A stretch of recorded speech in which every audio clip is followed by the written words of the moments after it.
So, welcome to this episode of the President's Diary podcast.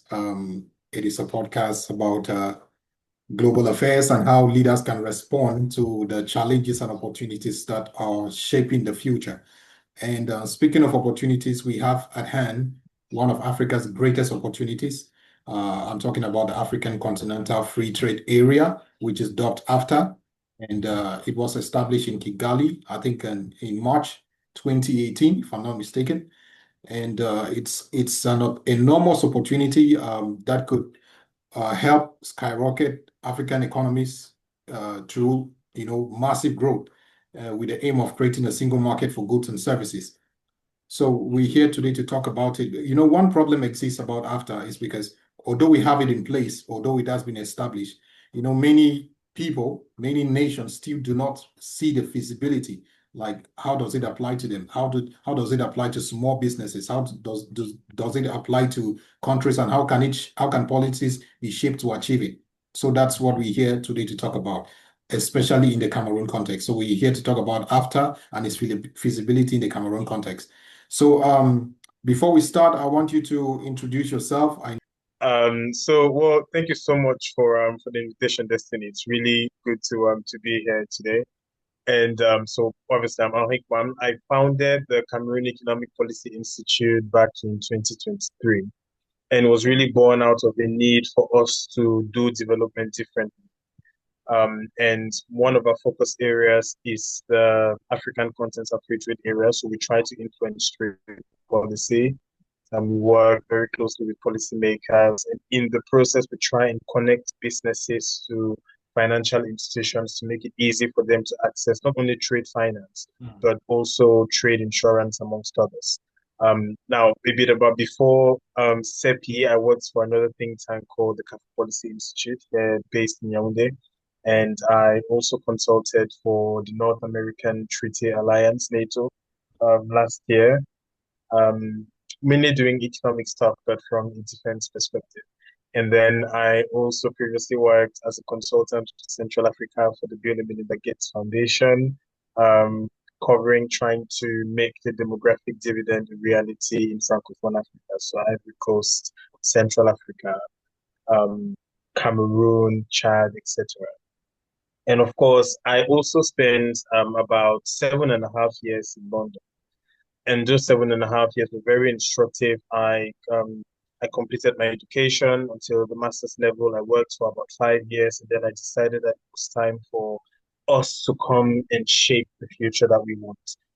So that's really a bit about me. I'm not a family man, but my energies go into making sure that Cameroon becomes that country that sets the standards for the rest, essentially.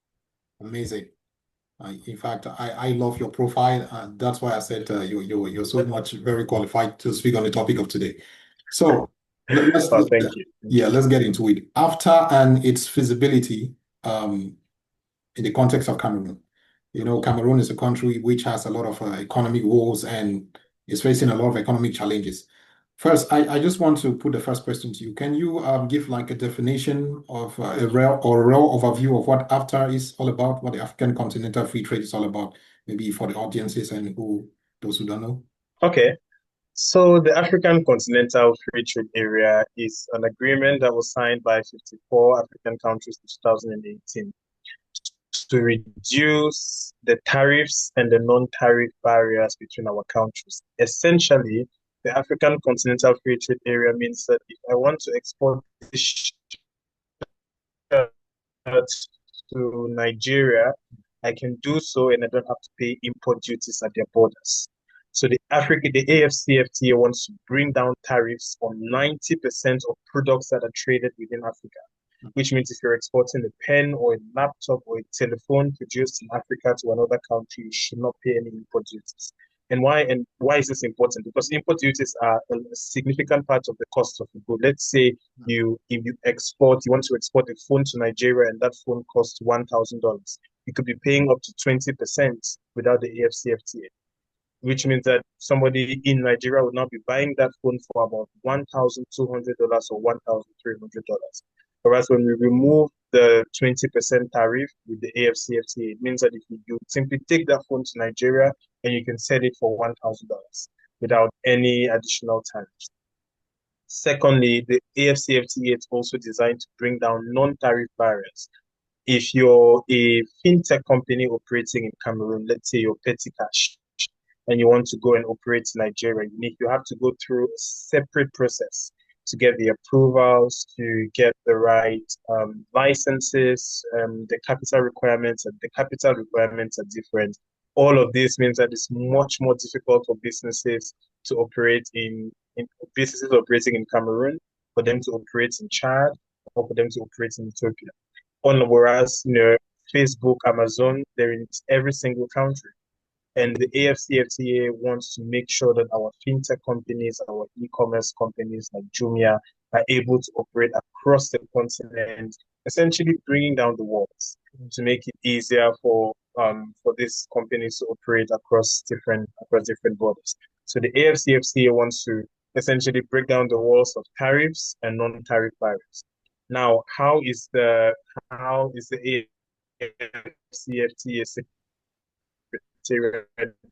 doing that?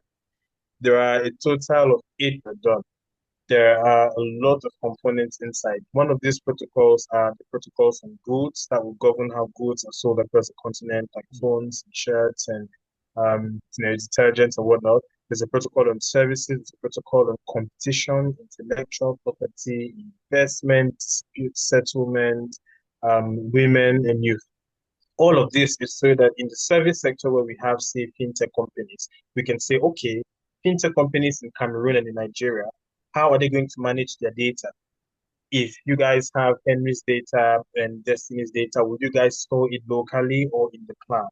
Which kind of data are you guys going to store? So the AFCFTA is really it's the foundations, and now we have the pillars. The pillars in that house are essentially the AFCFTA protocols. And now it's up to us to make sure that we can build on top of those foundations to make intra-African trade reality. Amazing. So I don't want to go on like a very long monologue. But just one other thing. Why is this AFCFTA really important? It's because Africans, we don't really trade between ourselves. Mm-hmm. If you look at other continents like Europe, 60% of Europe's trade happens with other European countries. 45% of trade in North America happens between North American countries like Canada and the United States. In Latin America, there are 20%. In Africa, intra-African trade is at about 16 to 18%. Mm. Some people will say that this is because that is recorded trade. If you look at the informal trade, for example, if you want to sell something to Nigeria, you just put it on the truck and you cross the border and go sell it. If you look at it, significantly higher because not everybody who exports goes and gets all of the documentation. That's true. However, intra-African trade is very low. And so the AFCFTA is here to ensure that Africans can trade within themselves, but also to ensure that trade under a regime that is clear, that is transparent, and that is logical. Amazing. Now, looking at, you said it was established in the year 2018, and we are in the year 2025. Yes. That's about 7 years to go. 7? Yeah. Have there been any observable mechanisms of implementation? Is it working? I just want to find out from you. Well, that it's difficult. I think we should also give Africans some grace, and we should give ourselves some grace because it's difficult to analyze the impact of a trade agreement 7 years later. The European Union, after it was formed, did not yield any results until in its 10th year when things started moving in the right direction. So I think, yes, we have to give Africa some grace. But yes, we're not accelerating enough. Now, we're not implementing the AFCFTA as well as we could. Now, we know that in Cameroon, for example, we know that SMEs are the backbone of our economy. It's 36% of GDP, 15,000 jobs. The majority are concentrated in Douala and Yaoundé. That's 78% of our total industry. And we have to make sure that our businesses are actually able to export. But with the AFCFTA, in the last 5 years, I think about 4 companies have exported under the AFCFTA. these companies include GIG Afatex, and also if you so about 4 or 5 companies have essentially exported under the AFCFTA. Now, what hasn't worked, it's not that we haven't implemented the AFCFTA, because Cameroon is actually one of the countries that's implementing the AFCFTA very quickly, which is why we're included into the Guided Trade Initiative. And so the fact that 4 companies have exported under the AFCFTA, it's not actually bad, because it shows that, well, steps are being made in the right direction. Since the protocols have been voted in, at the Cameroonian level, the parliament told the president to officially launch the AFCFTA, which happened in 2021. And since then, there's, of course, a technical coordinator at the Ministry of Commerce, and the Cameroon National Shippers Council handles and manages all of the implementation. So some progress has been made. But the thing with trade agreements is that, for example, when you sign the trade agreement, you need to produce tariff lines. Shirts or books coming from Nigeria into Cameroon, how much are we going to charge? Because remember that for all of our products, only 90% of products are going to have a 0% import tariff. There's still 10% of products that are flexible. So now we have to make sure that we include all of those tariff lines in the system.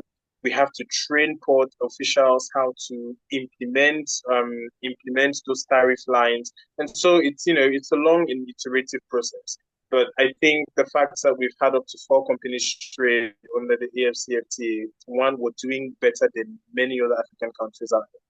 Not to brag, but GIG Afatex has exported tea and spices to Ghana. They got the first certificate of origin.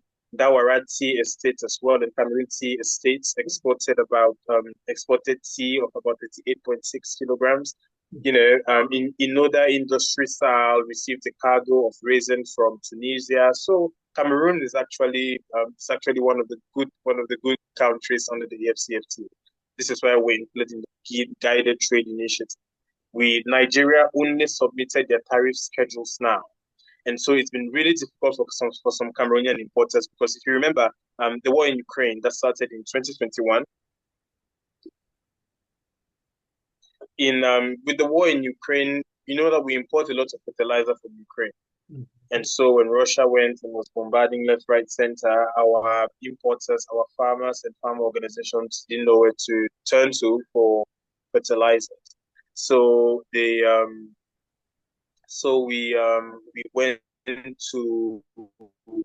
started importing. We wanted to import from Chad. It has quite a bit of fertilizer as well. I think it's Mr. Dangote who produces it. And we found out that when you go to Nigeria and you buy the fertilizer, when it comes to Cameroon, you have to pay 15% charge. Brief schedules, and Nigeria hadn't published its tariff schedules yet. So this means that, of course, if one country is implementing, another country isn't, creates a kind of dichotomy, which is particularly hard. But I think we are on the right track.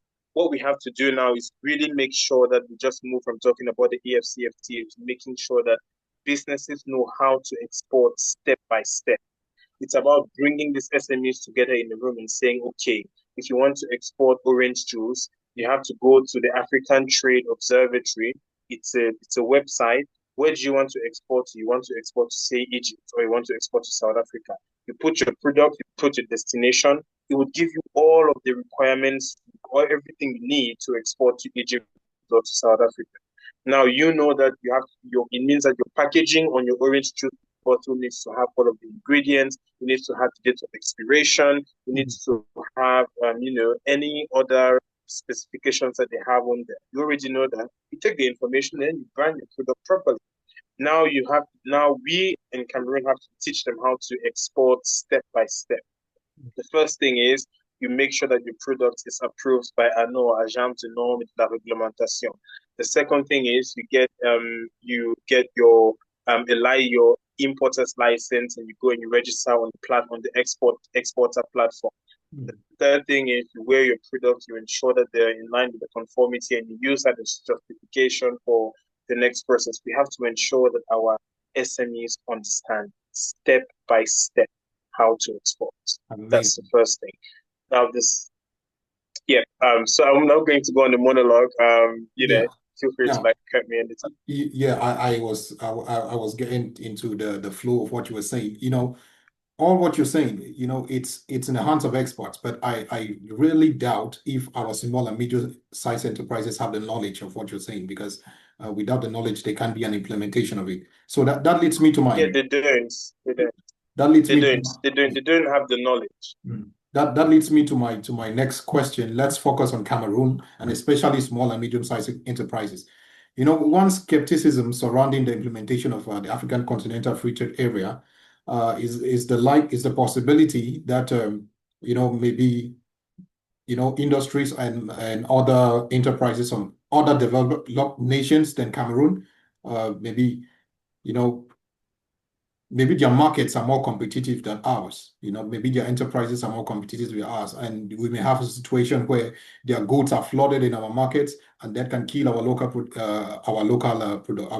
local industries. So I just want to find out from you, what is your take? What do you think about small and medium-sized enterprises in Cameroon, and how are they competitive in the broader African market under the AFTA framework?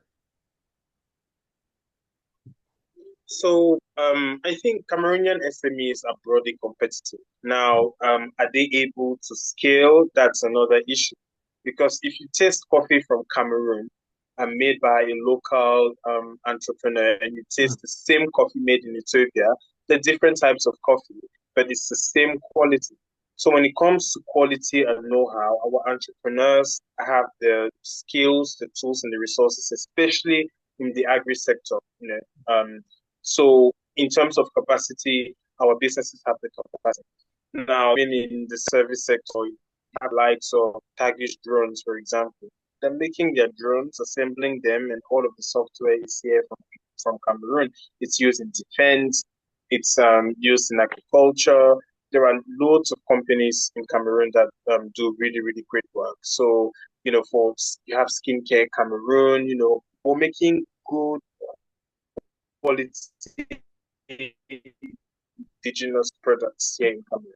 So where we face challenges is that our SMEs sometimes lack the capacity to scale.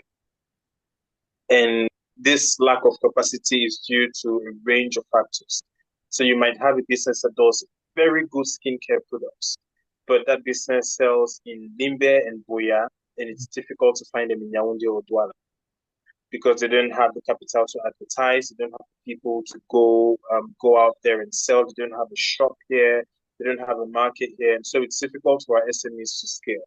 And that's because of the limited access to finance. Interest rates are still very high for businesses. There's still, of course, capacity constraints, because it's one thing knowing how to make a good product for a good skincare product or a good laptop. It's another thing being able to produce that at large scale. And also, there's a difficulty in meeting international standards and certifications, not because we cannot, but because it is very expensive for a business to take my headphones to ANOR and say, I want my headphones certified. It's a very expensive process.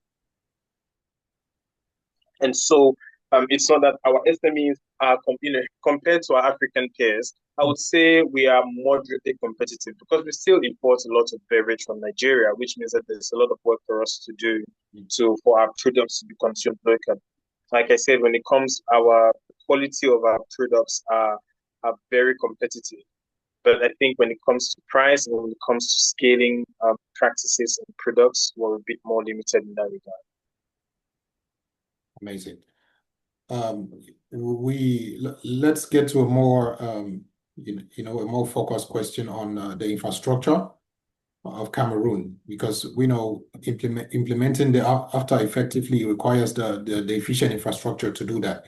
What do you think are some of the infrastructural challenges Cameroon is facing right now, maybe in logistics or transportation or digital systems, that could affect the effective implementation of AFTA? And how do you think we can fix this up?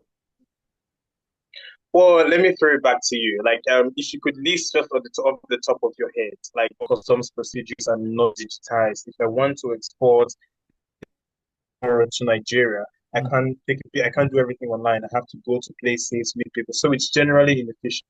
And then, of course, there's other non all of these are non-tariff barriers, essentially. mm, Um, Limited digitalization of trade procedures. We don't have a good e-commerce infrastructure.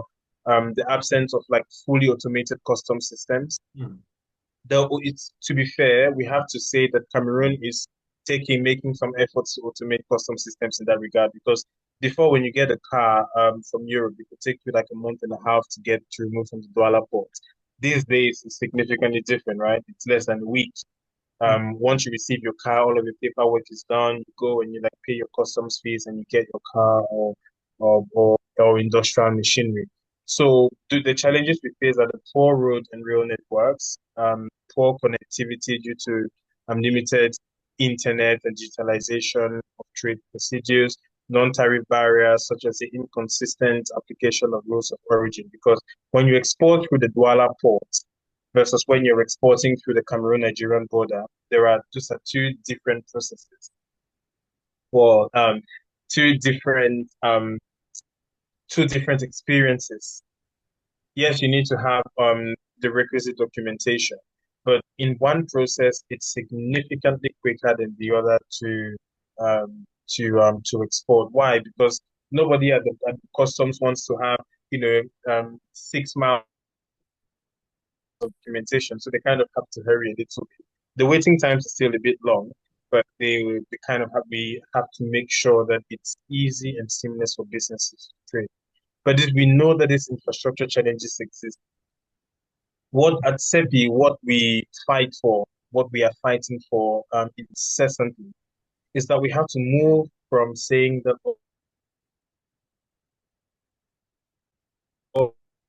our road networks and rail networks are poor. We are challenged every time we think about the road in Africa. They should put a figure to it. In Cameroon, for example, we have 210 kilometers worth of roads, and we've Mm. only graded 10,000. This means that if we really want to get to an acceptable level of development by 2035, there is no option. We have to grade between 1,500 to 2,000 kilometers of road in Cameroon. If you look at us of roads, that's what we grade per year. It's unacceptable. So we have to be grading about 1,500 to 2,000 kilometers of road at the very least. Ideally, we should be grading 3,500 to 5,000. But that, for us in Cameroon, if we're being realistic, there's no point setting those targets have to be look like pie in the sky. But 1,000 to 1,500, 2,000 is doable. We just need to maintain that pressure. For the rail networks, we should be installing at least 200. Now, for the rail network, should be installing at least 200 kilometers worth of rail networks because it takes a bit more time. It's a lot more testing to do. But we could install it a lot quicker, if we were China. But yes, we have for Cameroon again. When it comes to regional, we need to be grading about 500 kilometers. Then they came and south and artificialized colonial borders, but it led to the emergence of 8 separate regional economic communities. So the SMAC region, the Southern African Development Community, ECOWAS, the Arab region, which are the East African Community, all of this merged. And imagine being in a house, yeah, a house that has, and let's say you live in a locality, and a locality road, it goes and builds, 8 separate gates. It's interrupted now. We have to be much more intentional with how we build infrastructure. It has to be, we have to connect region, we have to connect regionally, but we also have to ensure that connecting regionally is accompanied by the kinds of reforms that would allow trade to happen seamlessly. If a truck is coming from Douala going to Chad to Jamina, that's a road network that is partly sponsored by the European Union under the Global Gateway. Um, we have to ensure that if the truck is leaving Douala, the port official who is the individual working at the official in Jamena simply takes a piece of paper and verifies the cargo because they have to send him that piece of paper with all of the information of of the truck coming. All of those things are, and the weight, if the weight in Douala, by the time it gets to Jamena, the weight shouldn't change. So that's how they can easily check whether they've smuggled anything on the road or not. It's happening in other countries. It could happen here. We could even install massive X-rays. Sweden and Norway have. I always say that when people say, "Oh, we shouldn't compare ourselves to Europeans," I think if there's something good that they've done, then we should. Everybody goes to the hospital and gets an X-ray. Why can we not make sure that all of our trucks go through an X-ray? You know, it's not something that's outlandish. It's something that's possible and can be done. So when it comes to our infrastructure, we need to make sure that we're grading every country. It has to be quantitative.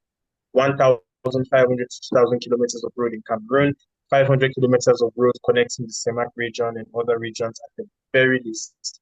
If not, it's going to be difficult for the AFCFTA to really yield the benefits that we all want. Amazing. Now, let me just get to a straightforward question. If I have to meet somebody who owns a small and medium-sized enterprise, what do I tell the person? What steps do you take to benefit from the AFTA? What do you need to do? What are your legal requirements? Whatever. What will you advise me to tell the person? What will you Find the market where you want Okay. to export. Africa has 50. The Africa, sorry, I think the int's flighty. But can you hear me, Destiny? Yes, very fine now.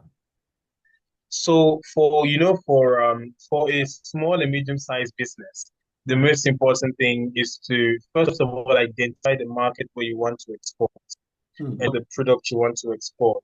There is a tool called the African Trade Observatory.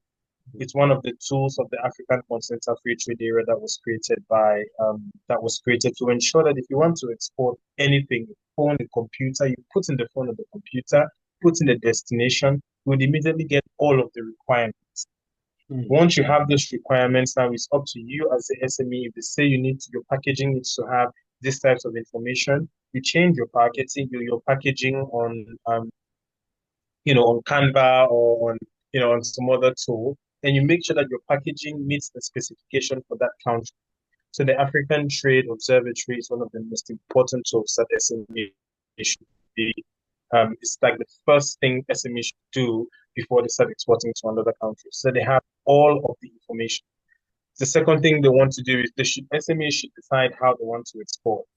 If you know that you're only going to be exporting 10 tons of processed cocoa or 10 tons of beauty products, maybe it's time for you to go through a freight agent and tell them, I want this to get to Nigeria, this person pick it up, so it gets there.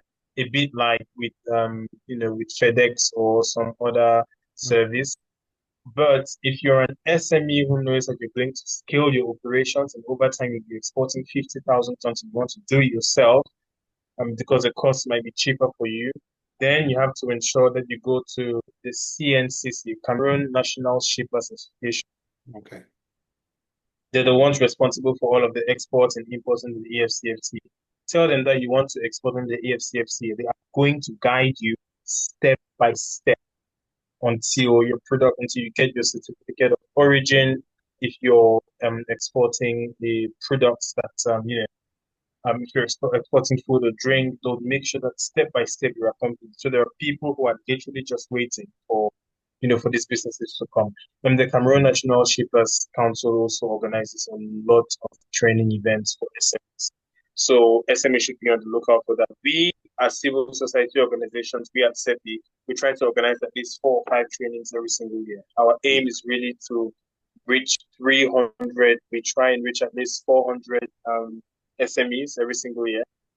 Sometimes it's a bit hard. Last year, maybe we reached about 35 to 60.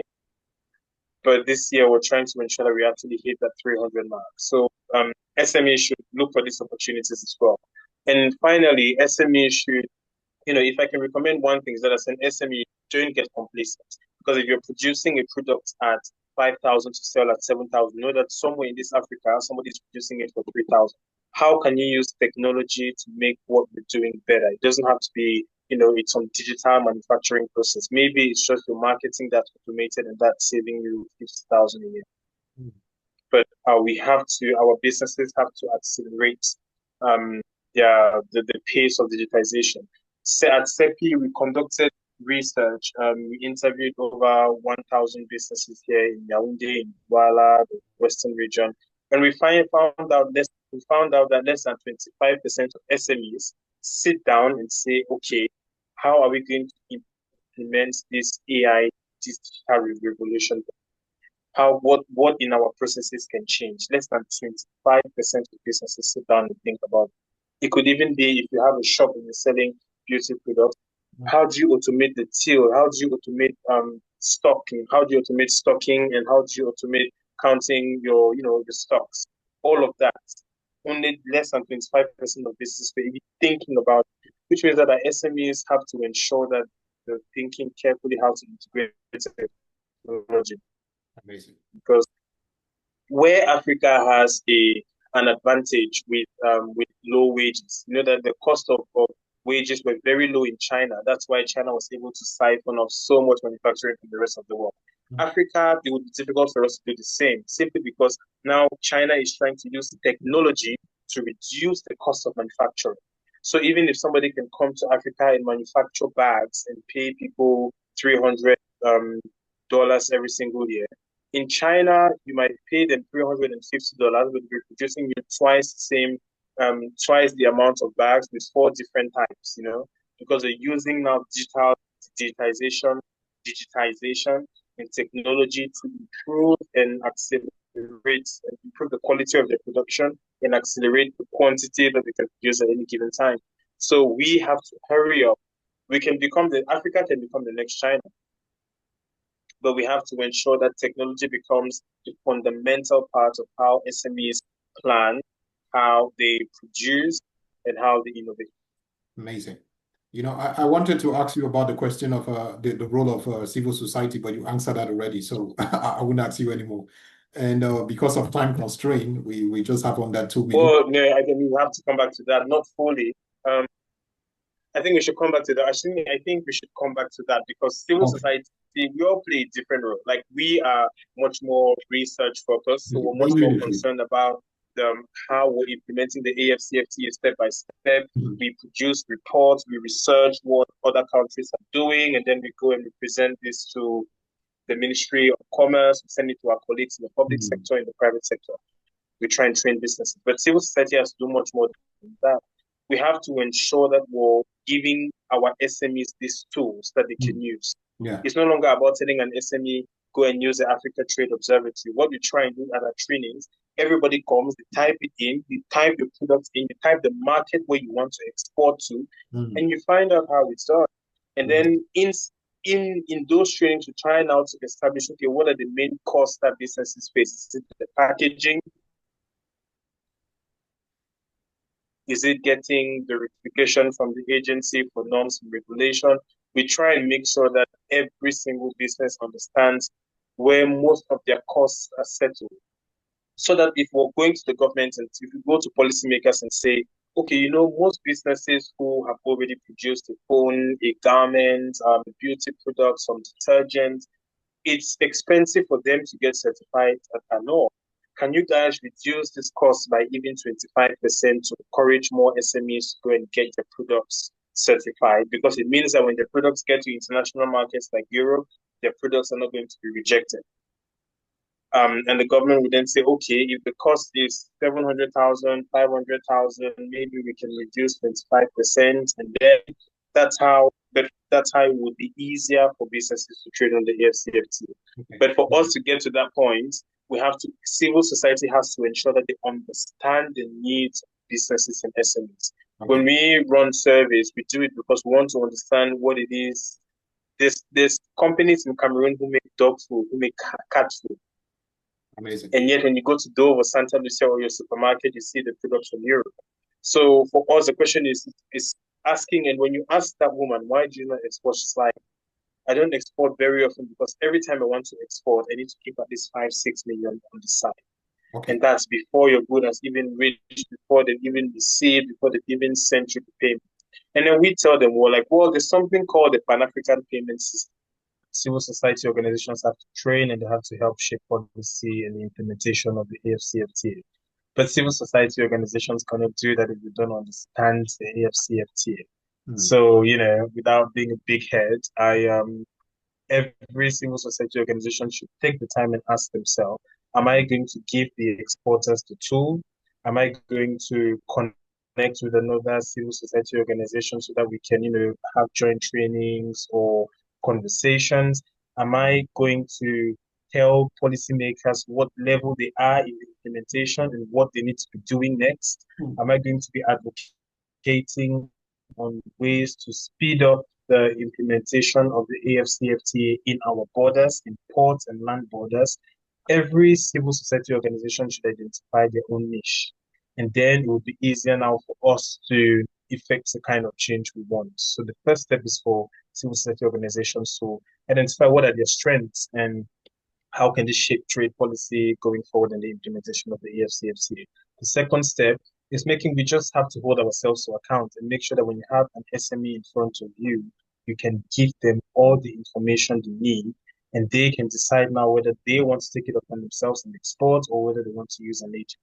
We should make sure that every SME we're meeting, every business we're meeting, if they need anything, we can, if they need to know what it takes to export detergents to Turkey, um, to Algeria, for example, we should be able to, in one day, we should be able to tell them these are the specifications, this is what you pay in terms of import duties, and then they can move on to the next thing.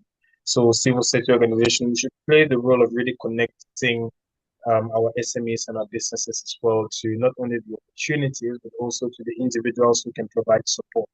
Mm. Because if an SME wants to export under the AFCFT, it costs nothing for us to tell them to connect them to someone or to the Cameroon National Shippers Council in Douala, and someone from there would simply take them from step A to step Z. So civil society organizations, we have to advocate. And I think we have to advocate, train, and we don't have to be shy to challenge policymakers. Mm. I know that in Cameroon, we walk a very fine line because on the one hand, we want to contribute to the process without being singled out. But, I encourage us. I think if we speak with one voice, no policymaker will be able to ignore any one civil society organization because they've said, "Oh, we should grade more, we should grade the roads quicker," and somebody is angry at the Ministry of Urban Development. No, we have to ensure. That's why when we write reports at CEPI, we make sure we send it to at least 30 organizations across the country who sign off on our recommendations. If we say that next year we want at least 2,000 SMEs trained in Cameroon, that's one of our recommendations. Then if all of us sign the recommendations and we send it to all of the ministries, no matter what they do, they will be unable to point one person. So we also have to be able to like speak truth to power, that like we have to make sure that we're coming in with the facts and we have to know what we're recommending and what we're recommending. So that's bad to see it. Amazing. Yeah, so thank you for that. Now, you talked about the aspect of policy. I just want to find out if in Cameroon right now we have existing policies that support the implementation of AFTA, and what other maybe policy frameworks can you propose that can, make this goal to be more efficient? The implementation of AFTA, that's what I'm talking about. Okay, so Cameroon is a member of the CEMAC sub-economic region, Mhm. the Economic and Monetary Community of Central African States. And so the CEMAC region has a common external tariff, which is 15%. So all of our trade is at the CEMAC level. At the trade for Central African countries is governed at the CEMAC level. So we have very clear trade policies to that regard.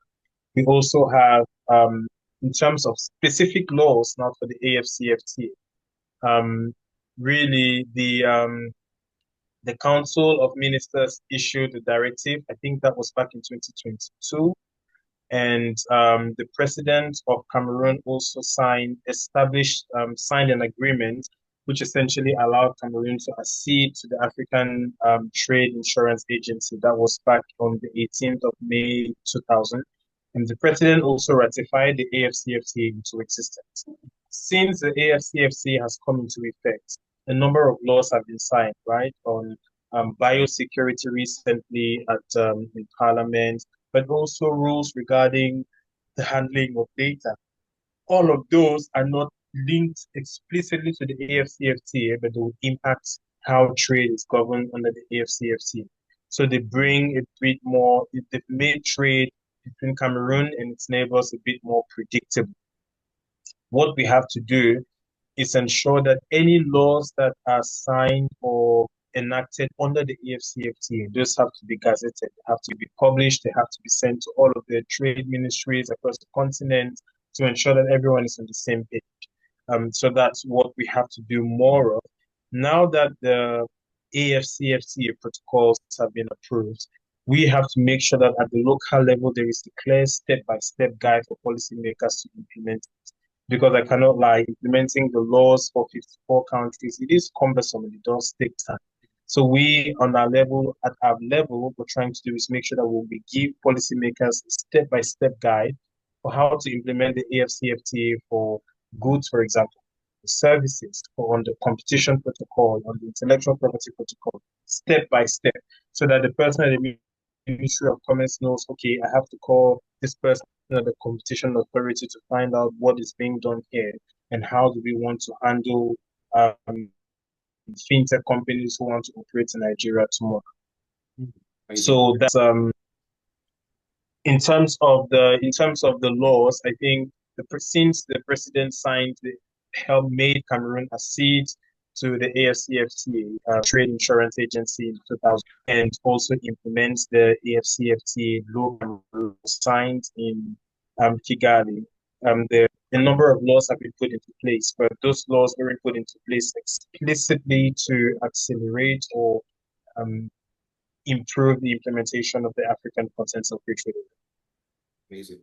Now let's get to the last question, and this was in the news some days ago, and we got the news that the Chinese president has uplifted tariffs for 54 African countries, with the exception of Eswatini.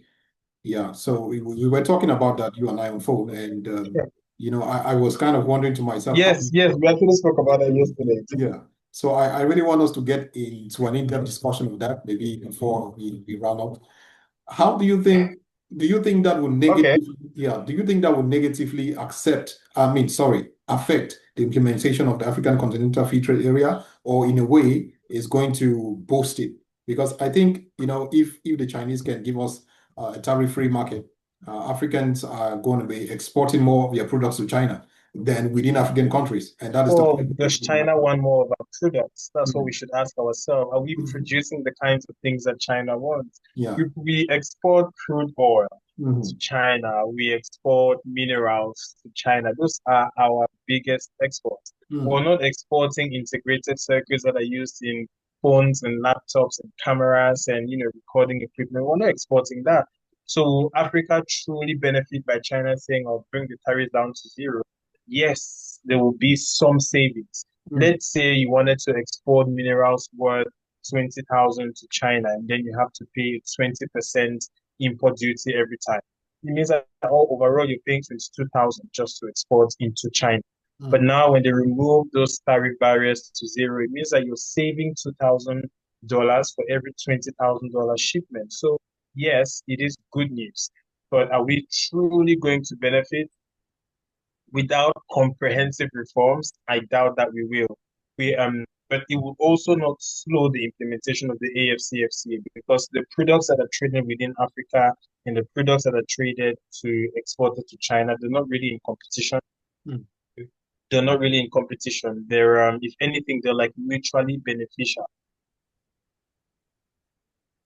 So what we have to do at the African level now is make sure that our businesses understand, we have to identify what we want to, where do we want to be competitive? We can say today that we want Cameroon to become competitive in the production of non-advanced integrated circuits that are used in washing machines, in phones, and in computers. The government today can say that that is our objective. That's what China did, right? With electric vehicles, with solar panels. President Xi said that we want to become the leader in solar panels and electric vehicles. And he, went to universities, went to the minister and said, we need this amount of tech graduates. Make it happen in less than 10 years. They had it in the 5-year strategy. And you simply tell the minister that in 5 years, I want to see electric vehicles being driven in Yaoundé, Douala, Limbe, Bamenda, etc. If it doesn't happen, then, you're on the chopping block and the Chinese move on to the next. Our government can decide. So we have to decide what products are we going to produce. It cannot be headphones. These are low value added products. We need to identify one thing where we pour our energies and efforts into for us to eventually become competitive against China. Because now, no matter what we do, China would only export wood and cotton and textile. We won't export the types of products that would actually bring value and make us competitive. So yes, it's good for China to do that. It shows good faith because over 60% of Africa's trade is with China, right? China's trade with Cameroon represents 14% of total trade. The second person comes at 8% or 9%, the Netherlands, and then France, and then Germany. So China's trade and it's just as China's debt in Cameroon is comparable to Cameroon's debt with the World Bank or some multilateral institution. So not only is China making it easier for us to trade, they're also making it easier for just investment flows and ties to become the norm. And are they displacing the West? The West was never present to begin with. Cameroon's trade with the United States is less than 0.3%. So when President Donald Trump imposes a 14% tariff on us and China reduces tariffs to zero, we'll simply export more to China and less to the United States. Less of a trading relationship with the United States simply means that China is going to become much more entrenched in Africa. And it means that soon our standards are going to reflect China versus the West. So, this is why President Xi Jinping doing this is very, very strategic. Yes, because it shows to Africa that, this is good faith. You guys are thinking of what everything you want to export, you pay less. But ultimately, this is where there needs to be a comprehensive strategy from the West. The EU Global Gateway was only created as a counter to the Chinese Belt and Road Initiative. So you cannot whenever you create something to fight to challenge another person, it will never work. Whereas if it has to be much more intentional, yes, the Global Gateway is good because it's simply a different form of investing for the European Union. Because the European Union was investing in infrastructure, education, and healthcare. They were doing that. Now the Global Gateway is just a way for them to formalize that and say, okay, now those investments that we're making will make them and call them Global Gateway. But it's not saying that for Central Africa, what the EU wants is, for them to have at least 5,000 kilometers of roads graded with bins on the side by 2030. It's not that. With the Chinese, it is that. It's the Nachigal Dam or producing X amount of electricity by this date. It's also with the aluminium smelting plant in Lobe, $600 million. It's us producing specific quantities of aluminium and selling it to the Chinese, and the Chinese exporting those at a particular price, and us keeping those in Cameroon and having some sold in Cameroon at a specific price. It's very specific, and so the EU needs to have a very consistent and comprehensive strategy to that regard if they are to compete, of course. Amazing.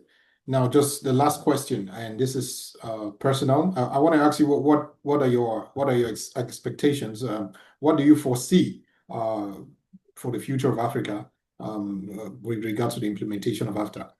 What do you foresee for Africa? Maybe 20 now, maybe to 2063. What do you foresee?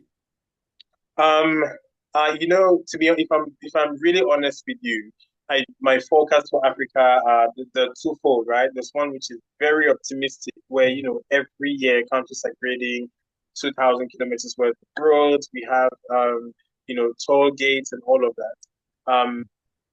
But my forecast is that in 10 years, Africa will be much more integrated. The trade between African countries would increase dramatically. I forecast to maybe well over 35% in 10 years. I think that's what would happen. Whether that's a reflection of the AFCFTA or it's just a reflection of more people trading formally, of course, we'll debate at the time. But I think Africa will become a lot more integrated. I think a lot of our trade will be happening within ourselves.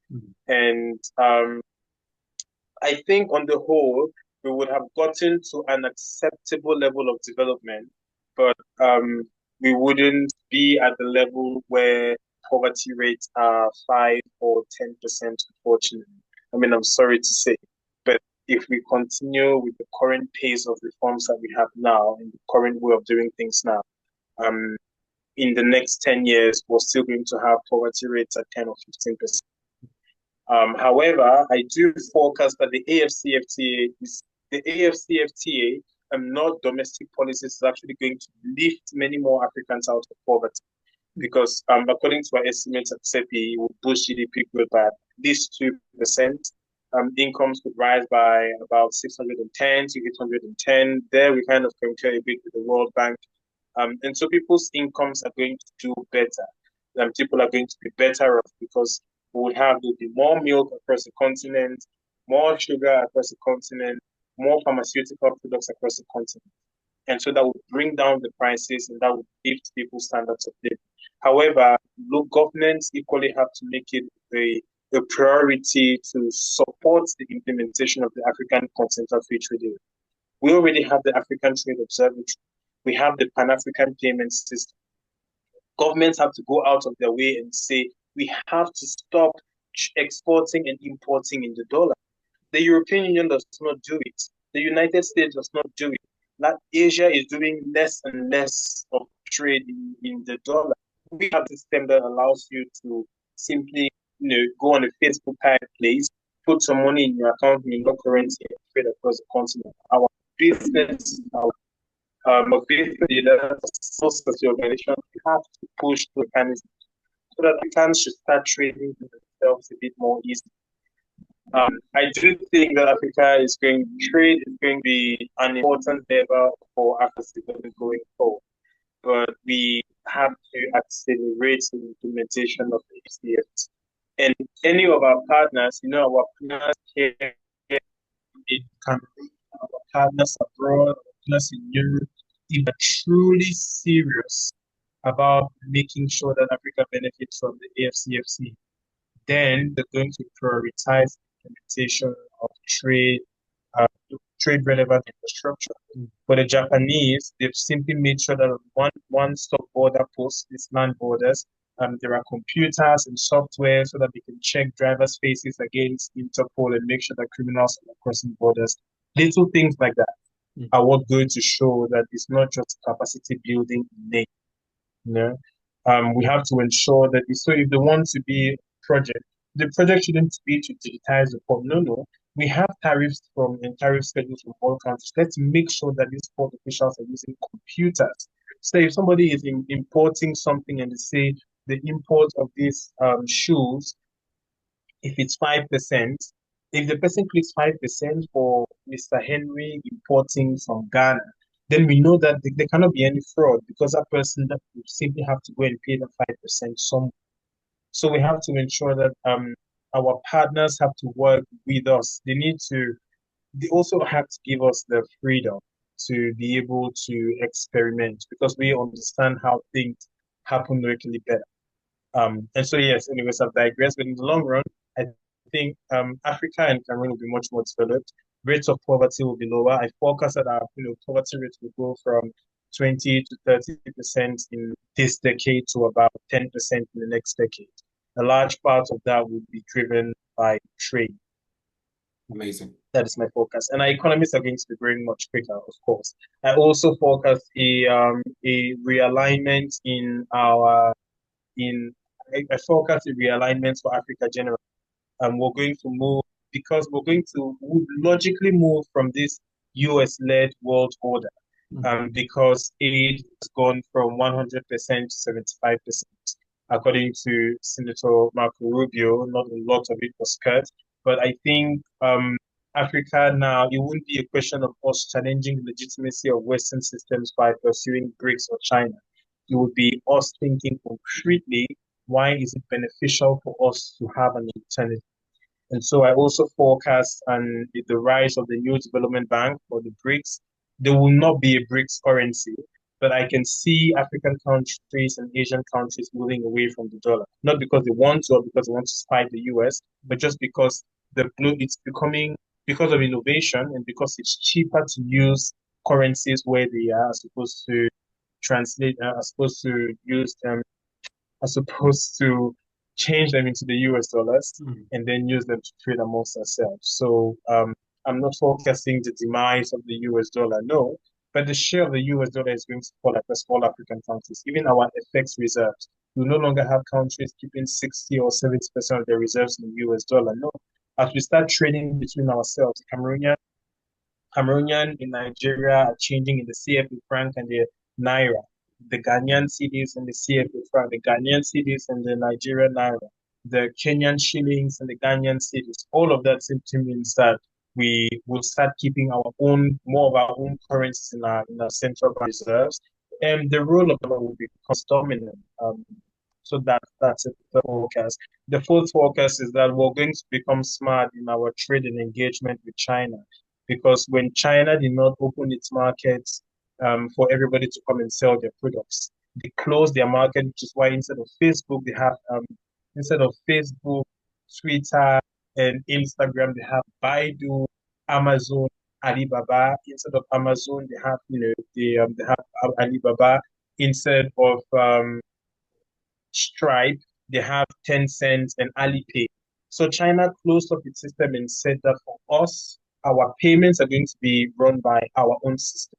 We will have our own social media platforms. Our e-commerce will be run by our own companies. Our ride-hailing systems are going to be run by us. It will be Didi Chong and not Uber.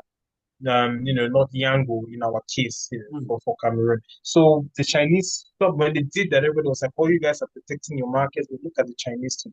So African countries have to decide. We have to decide which sectors we want to protect and how, and then take the steps to ensure that we become leaders in those sectors. China did not protect everything. They didn't stop Cameroonians from exporting rice to China or from exporting euro to China. That they decided that there were certain sectors where they were going to maintain control. And so Africa, we'll get there, but it's not going to happen in 5 years because 60% of Cameroon's debt is owed to China. There's no way we'll go and say tomorrow that we're supporting Taiwan. No. Every African country has agreed, except Swatini, that Taiwan is no longer a country. But all of that is not happening because we don't fundamentally, for countries like us who have fought for our independence. It's not because we don't want to support Taiwan, it's because we don't have a choice. 60% of our external debt is owed to China. After the World Bank, you have China, and you have the IMF, the World Bank, and then you have China there. France is so far down, we don't even look at them anymore. So African countries have become beholden to China, and I'm not going to say there's no debt trap diplomacy. These were willing decisions, and it will take a bit of time for us to now think and reflect differently about how we engage. So amazing. That was amazing. Thank you so much for your time, and thank you so much for your amazing insights. Unfortunately, we have to stop here for now. There's so much knowledge to go around and, just other things to do. But I hope we can continue this discussion some other time, maybe informally, and maybe we try to implement some other maybe projects that can benefit each of us and the country altogether. Thank you so much for your time, and may you have a wonderful rest of the evening and the Sunday. All right, thank you so much for having me. And yes, let's make this AFCFTA work. Yeah. Thank you so much for having me. I appreciate the time to speak with you. And hopefully 1 year or 2 years from now, we'll be back to assess whether there's any progress has been made from these 5 companies who have exported. Yeah. Thank you very much. Have a nice day. All right. Have a very good day, and I'll speak to you later. All right. Bye-bye.